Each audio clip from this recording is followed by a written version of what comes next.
৭২ ঘন্টা আগেও যদি ওনারা সঠিক সিদ্ধান্ত নিতেন তাহলে অনেকের জীবন রক্ষা পেত এবং আমাদের পুলিশ সদস্যদেরও অনেকের জীবন রক্ষা পেত। আমরা স্বাধীন দেশের পুলিশ, কি কারণে মানুষের এত ক্ষোভ পুলিশের উপরে সেটা বিশ্লেষণের অপেক্ষা রাখে। আমাদের বিশ্লেষণ করা উচিত। দীর্ঘদিন, বিশেষ করে গত 15 বছরে যারা নেতৃবৃন্দ ছিলেন তারা কি ভূমিকা রেখেছিলেন, তারা কি কর্মকাণ্ড করলেন যে দেশের মানুষ আমাদের প্রতি এত বিরক্ত ত্যক্ত হলো এবং যার বহিঃপ্রকাশ আমাদের উপরে পড়ল। আমাদের 44 জন সহকর্মীকে জীবন দিতে হলো, শত শত সহকর্মীকে নানাভাবে ক্ষতবিক্ষত হতে হলো। সাথে পুলিশের অনেক প্রতিষ্ঠান, থানা, ফাঁড়ি, অস্ত্র লুট হয়ে গেল।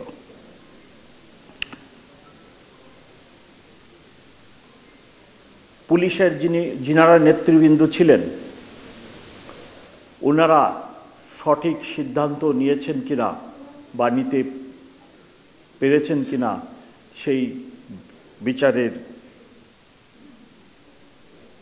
বিবেচনা আপনাদেরকে আমি ছেড়ে দিলাম।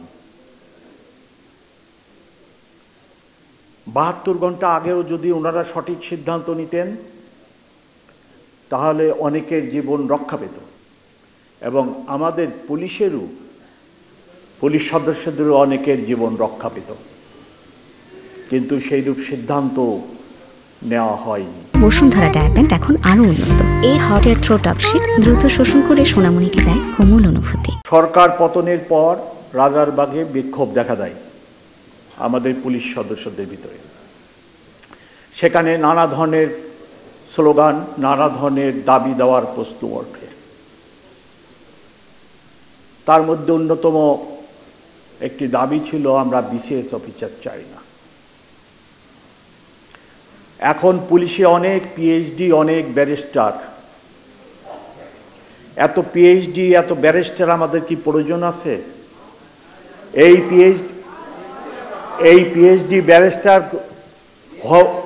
এক মিনিট প্লিজ, হওয়ার পরে যদি আমার ফোর্সের সাথে আমার সম্পর্ক ভালো না হয়, আমার ফোর্সের সাথে যদি আমার একটা ব্রিজ সৃষ্টি না হয়, তাহলে আমি যে এত উচ্চ শিক্ষা গ্রহণ করলাম, এই শিক্ষার মাধ্যমে তো আমি আমার কর্তব্যটি সঠিকভাবে পালন করতে পারলাম না।